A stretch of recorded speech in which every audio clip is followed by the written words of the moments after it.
From inside Oriole Park at Camden Yards, it is the Banner Baseball Show. Paul Mancano out here in the stands. If you're hearing some loud background noise, that is the music as the Royals prepare to do their pre-wild card workout here on this wild card Monday. Danielle Allentuck has found a nice quiet press room to do this podcast from, and we are going to preview the AL Wild Card Series between the Orioles and the Royals. Danielle, this came down to the wire. We're going to get into the matchups of all three potential games. We know we will have at least two. We could have a third. All three games will be at Oriole Park at Camden Yards, but we didn't know the opponent, Danielle, until the last minute. Really, the Sunday, the game 162 outcomes decided whether it was going to be the Royals or the Tigers, two teams we talked about extensively on our last show, but now we know for sure. It is Kansas City coming to Baltimore. I really thought it was going to be Detroit, to be honest. I mean, they had the easiest end-of-season schedule. They faced the White Sox for 3 games to end the year. All they had to do was win 2 out of 3 of those, and they end up losing 2 out of 3 of those. So it ends up being Kansas City coming to town, who has, 2 deadly pitchers at the top of their rotation. So they'll be just as much of a challenge for the Orioles as the Tigers would have been. Of the two, we had previewed, maybe the Twins were on the outside looking in at that point, but we were really focusing in when we did our show at Yankee Stadium and got interrupted by a security guard. We were really focusing in on the Royals and the Tigers, and we said they were dangerous for different reasons. And the reason the Tigers were dangerous was because they were getting hot right at the right time, right at the end of September. That was the way they were able to sneak into the playoffs, and a team like the Twins found themselves tumbling in the month of September and out of the playoffs. But the Royals, yes, they have those dangerous pitchers at the top of their rotation, but they have been a much worse team in the month of September than a team like the Tigers, and they have been a much worse team in the month of September, even than the Orioles, who, as we know, went through plenty of second-half struggles. Yeah, KC went 11-18 down the stretch, They were in prime position most of the year to kind of control their own destiny. And it came down to one of the last days of the season for them to lock up the wild card spot, and even later to kind of figure out their seeding. So they really did kind of hit a wall there midway through. They had some injuries just like the Orioles did.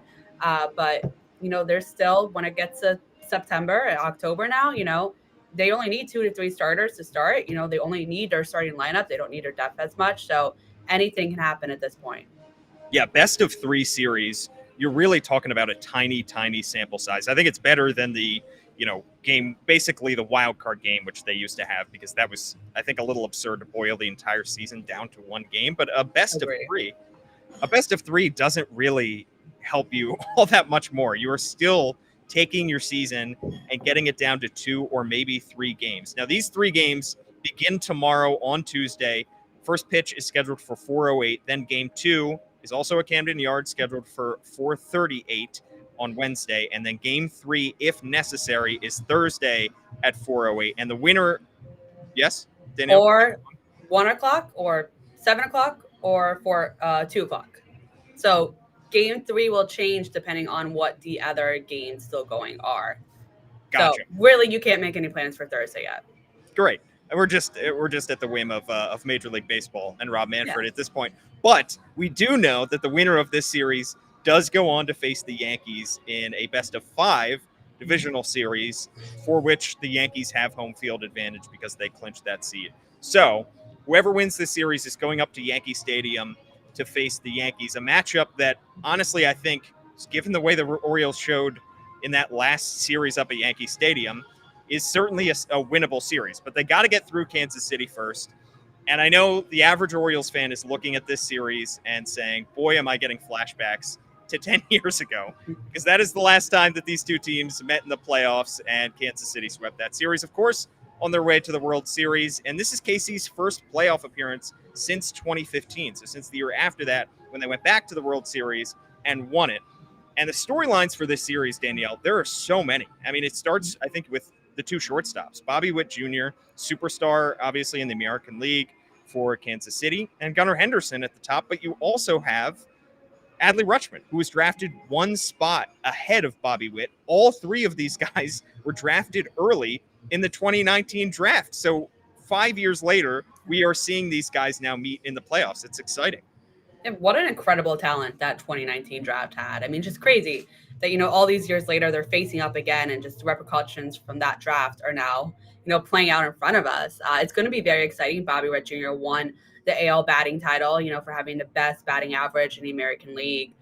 He's just been incredible this year. He is hard to stop. He kind of has it all. You know, he can give you, you know, those base hits. He also, I believe, is in the top 10 in homers in the league. So he's the guy that you really have to watch. But Gunnar, in his own right, has had a great second season in the majors. He also is in the top 10 in home runs.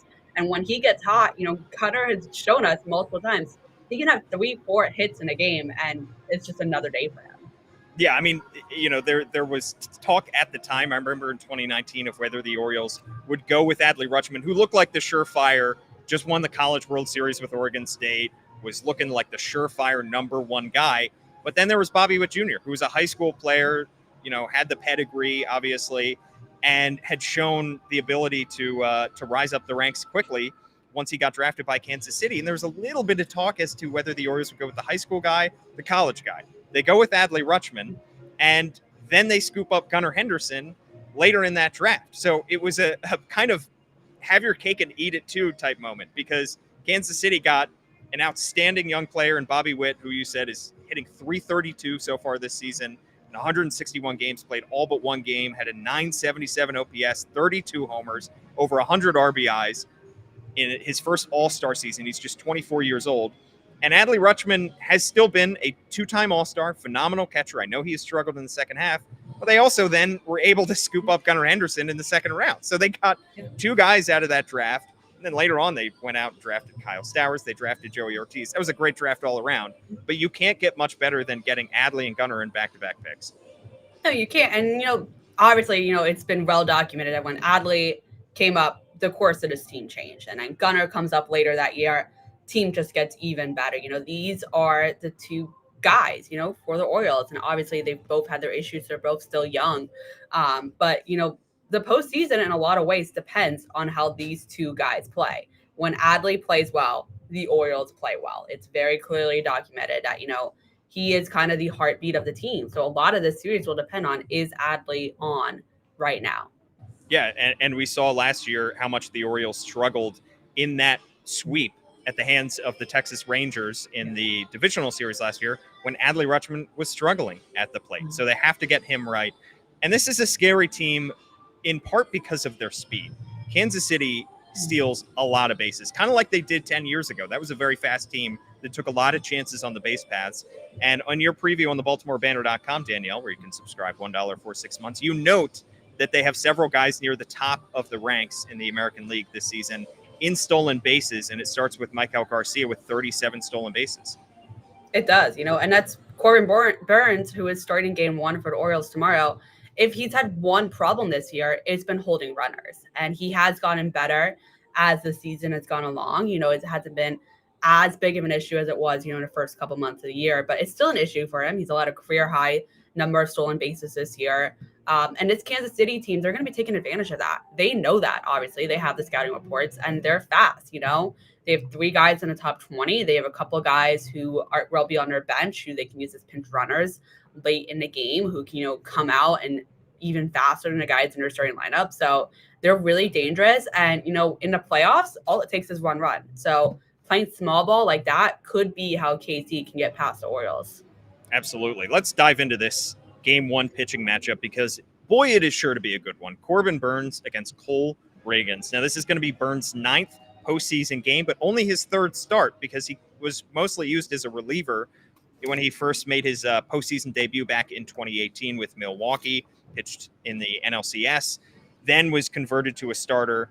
And his last postseason outing was in the wild card series for the Brewers last year. It did not go particularly well. 4 earned runs in 4 innings.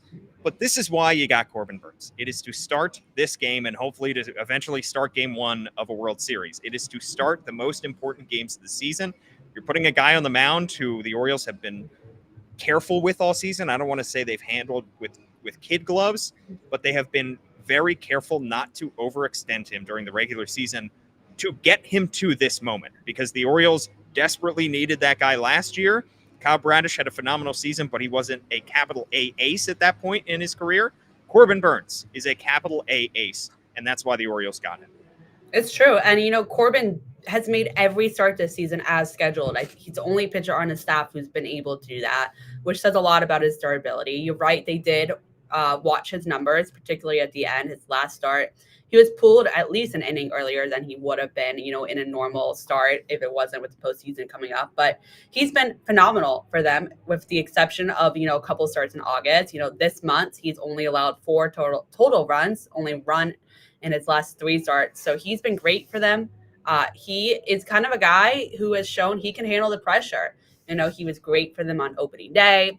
He was great for them down the stretch when he knew that they needed him, even when the offense was giving him absolutely no support. So I would imagine he learned a lot from his, bad playoff start last year and would be ready to build on that.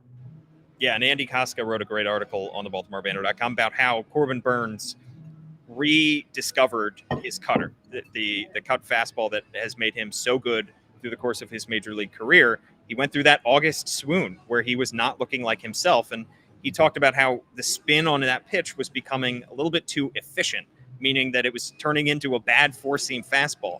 He was able to make some tweaks. He fixed it, and he is back pitching near the top of his game. And on the other side, Cole Reagans, one of the best lefties in the game, one of the best pitchers in the game at just 26 years old, 3.14 ERA, almost 11 strikeouts per 9. He's already faced the Orioles twice this season, allowed 1 hit over 6 1/3 innings back on April 3rd, but then got blown up by Baltimore the second time he faced them and ended up being his worst outing, giving up 7 earned in an inning and 2/3.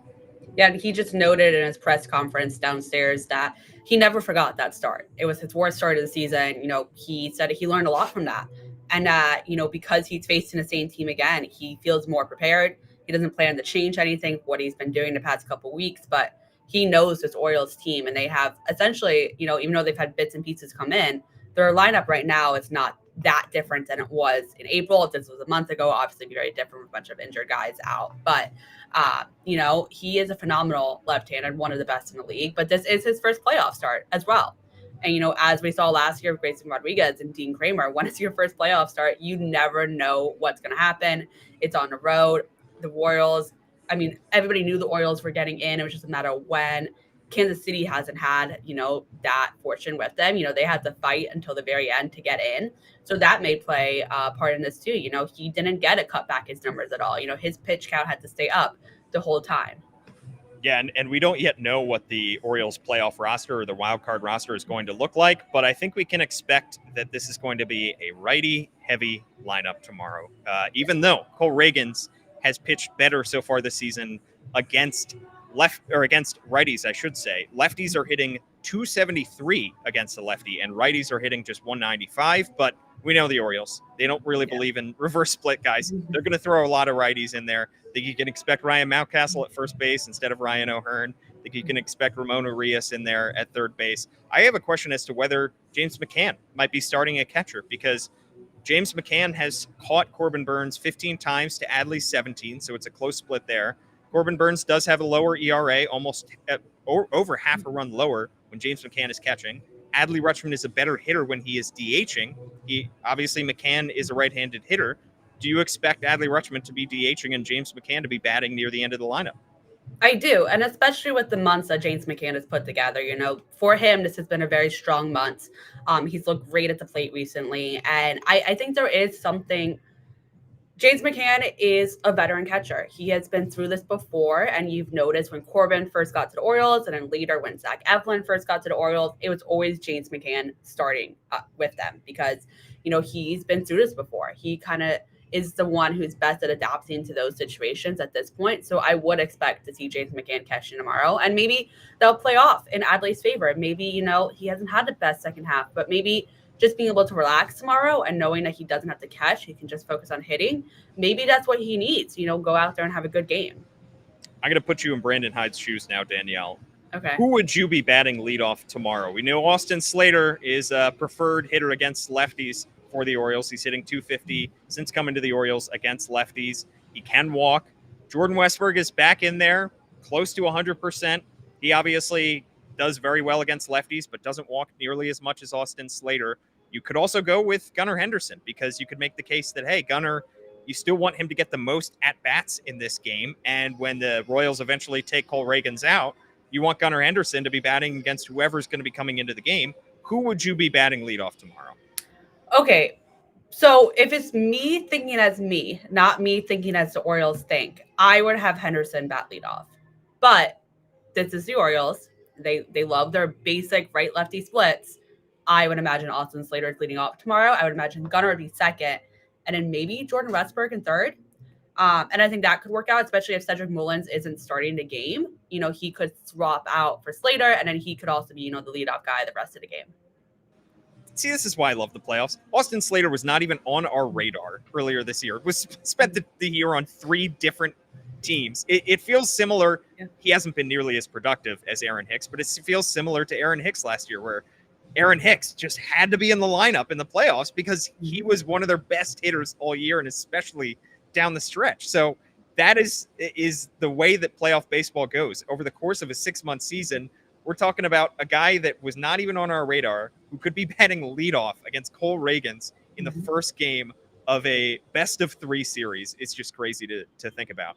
All right, let's flip the page over to game 2, because we know that there will at least be a game 2. Looking at Zach Eflin starting for the Orioles, probably against Seth Lugo for the Kansas City Royals. And Eflin has been phenomenal. He's been everything that the Orioles have hoped for and more since they traded for him from their division rival Tampa Bay Rays midseason. 2.60 ERA in 9 starts with the Orioles. And similar to Burns, he has a lot of postseason experience, but most of it has come out of the bullpen. This will be his 12th playoff appearance, but only his 2nd start. Yeah. I mean, my hot take here, maybe it's not so much of a hot take. I feel better about the Orioles' top 2 starters this year than I did a year ago. And while I think Kyle Bradish and Grayson Rodriguez are great pitchers and they have a great future, Corbin Burns and Zach Eflin are that much more experienced. They're that much older. They have that much more, they've been around. They've done this. They kind of know what to expect at this point. And maybe this year, Grayson Rodriguez and Kyle Bradish would be in that spot that Eflin and Burns are, but I still don't think they're quite there yet. So, Eflin has been great since he came to the Orioles. He was on the injured list for 2 weeks, but nothing major. He's just sort of shown up every day, gone about his business, and pitched great for the Orioles. He's had no hiccups. His worst start would be most pitchers, average day. So I think Orioles fans should feel really good about this pitching duo that they have right now. Yeah, and we're not talking about guys in their mid-30s. I mean, Corbin Burns is not even 30 years old yet. Zach Eflin just turned 30 earlier this year. But you just feel better about them appearing in a playoff game than you did about Bradish and Grayson. And that's not to diminish anything that those guys did last year. It's just that you want your experienced guys on the mound in playoff games, because those guys tend to have slower heartbeats in those games because they've been there before. Seth Lugo on the other side has been phenomenal. Remember, early in his career, he was really used as a reliever for the most part with the Mets. Last year, San Diego converted him to be a full-time starter, and he was phenomenal. Hits free agency, signed a deal with Kansas City, and reached the All-Star game for the first time in his career. And another veteran guy who's 34 years old. He is, and he's also been great this year, just like Reagans. I think the Orioles are going to have a really hard time with this pitching staff, regardless of, how hot they are, how not hot they are. I think it's going to be a pitching duel both games. I think it's not going to take a lot of hits to, get a win this series. And I think that, we'll learn a lot tomorrow about who is going to be. In most wild card instances, whoever wins the first game and gets that early momentum is going to go, all the way. So they have a great 1-2. I think the Orioles would have an easier chance in game 3 against who their starter would be that day. But, this is not an easy team for the Orioles to face. And it hurts them a little bit, I think. I mean, it goes both ways, but they haven't played each other since April. It's not like if they were playing the Tigers where they played each other 6 times in the past 2 weeks. Yeah. It's a lifetime ago that these two teams met. Let's talk about that Game 3 matchup, though, because I think the Orioles tipped their hand as to who could be starting Game 3 based on who we saw throw quite a lot of pitches in the final game of the regular season, Danielle. Yeah, they had Albert Suarez start yesterday in one set to save the bullpen and keep them fresh for this week. But also, Albert Suarez threw upwards of 70 pitches yesterday. He is probably not going to be on this playoff roster for the wild card series. But I would expect that means they are saving him for a potential game one of the ALDS on Saturday, because that would mean Burns would be on short rest and not able to do that. Um, but I would expect Dean Kramer to start game three. Yeah, and we had talked about it on our last show about the positives and negatives of both those guys. And the biggest positive for Kramer is that he has been pitching better down the stretch. And Albert Suarez, to his credit, has been a dog for them this season, but he has been tailing off just a little bit. Even though he's got plenty of pitching experience in his career, not a whole lot in the big leagues, but he's thrown a lot of innings. He's 34 years old. It's clear the Orioles, I think, still want to use him in the playoffs if they can get past Kansas City. They just would like to have Dean Kramer on the mound for that game three. And then we don't know who Kansas City is going to start, but could be Michael Wacha, another guy who's a veteran with plenty of playoff experience too. And I think with Dean Kramer, I talked to him a lot about this in New York. He learned a lot from last season. Obviously his playoff start was not great by any means, by any statistics. He's had a great second half for the Orioles. He's been so steady for them. You kind of know what you're getting out of Dean Kramer at this point in his career. And I was asking him, I was like, how have you been able to, in all these big games, he started to clinch this year. He started both clinches last year. He pitched a playoff game last week when his home country, Israel, was being attacked. And I was like, how have you been able to kind of learn from those experiences and just kind of keep yourself in your own little bubble? And he said, it took him a long time. It wasn't something that happened overnight, but he learned a lot from Kyle Gibson last year, who kind of pulled him aside and kind of told him, like, you have to be able to block everything else out. You have to be able to do that. So this year in the clinching game, he didn't even know that the Orioles could clinch. That's how in his own world he was on that day. So I think that he is that much better prepared to start a playoff game this year. It's an exciting storyline too if they get to a game three, because like you said, it's a chance for redemption. I mean, you mentioned Kyle Gibson. Kyle Gibson came in relief for that game in Texas last year because Dean Kramer struggled so much to start the game. And I do think that Rangers lineup was more formidable than this Royals lineup. And obviously that was, another win or go home game for the Orioles. It wasn't a game that the Orioles wanted to start him in. That spot was really John Means's until he ended up having to miss the playoffs. So this could be an exciting redemption arc for Dean Kramer, as he could get the ball in another game three, this time at home. But the Orioles have to get there first, and they hope that they won't even have to play a game three because they'll win the first two games. We are going to have complete coverage on the BaltimoreBanner.com throughout the week, starting tomorrow with game one. At @D_Allentuck is Danielle's Twitter handle. I'm at Paul Mancano.